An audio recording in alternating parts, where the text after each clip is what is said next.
लोकसभा चुनाव से पहले राजनीतिक दलों के बीच शिवाजी पार्क को बुक करने की होड़ क्यों है हाई डिमांड। देश में जल्द लोकसभा चुनाव होने जा रहे हैं, इसके लिए सभी राजनीतिक दलों ने कमर कस ली है। लेकिन किसी भी चुनाव को जीतने के लिए जनता से सीधे तौर पर जुड़ना सबसे जरूरी होता है। इसके लिए पार्टियां बड़े पैमाने पर चुनावी रैलियों और सभाओं का आयोजन करते हैं। ऐसे में चुनावी रैलियों के लिए मुंबई का लोकप्रिय शिवाजी पार्क राजनीतिक दलों की पहली पसंद रहा है। मुंबई के दादर में स्थित शिवाजी पार्क में आमतौर पर चुनावी रैलियों का आयोजन होता है।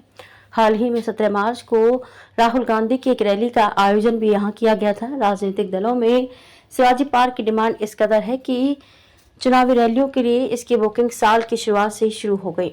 मुख्यमंत्री एकनाथ शिंदे की अगुवाई में शिवसेना ने 12 अक्टूबर को होने वाली दशहरा रैली के लिए पहले से ही आवेदन कर दिया है। दशहरा रैली का आयोजन शिवाजी पार्क में किया जाना है।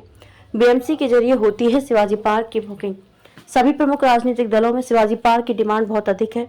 अप्रैल और मई में यहां रैलियों के आयोजन के लिए सभी बड़ी पार्टियों ने बुकिंग के लिए बीएमसी के समक्ष आवेदन कर दिया है। मुंबई में 20 मई को होने वाले मतदान के चुनावी प्रचार प्रसार के आखिरी दिन से पहले 17 मई को चुनावी रैली करने के लिए उद्धव ठाकरे की शिवसेना और राज ठाकरे की मनसे ने आवेदन किए हैं। दोनों पार्टियों ने 17 मई को शिवाजी पार्क में चुनावी रैली करने के लिए आवेदन किया है।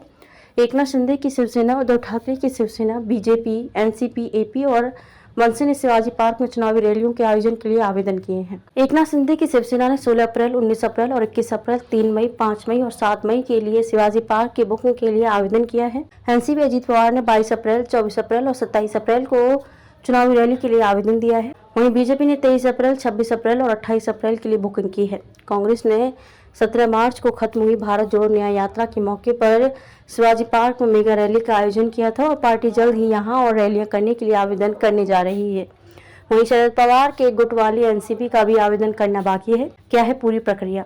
बीएमसी शिवाजी पार्क में चुनावी रैलियां करने के लिए तारीखों के आवंटन से पहले इन सभी आवेदनों को शहरी विकास विभाग और चुनाव आयोग को भेजेगा। उद्धव ठाकरे के गुट वाली शिवसेना के सांसद संजय राउत ने कहा कि राजनीतिक दलों को पूरी स्वतंत्रता है कि वे जहां चाहें वहां रैलियां कर सकते हैं, लेकिन उनकी पार्टी शिवाजी पार्क में दशहरा रैली करेगी। कोई भी रैली कर सकता है। हम महाराष्ट्र में 48 सीटों पर चुनाव लड़ रहे हैं और हमने सबसे पहले शिवाजी पार्क के लिए आवेदन दिया था। शिवाजी पार्क में राजनीतिक रैलियां करने की परंपरा रही है। जो कोई भी के लिए आवेदन करता है उन्हें मंजूरी जरूर मिलनी चाहिए।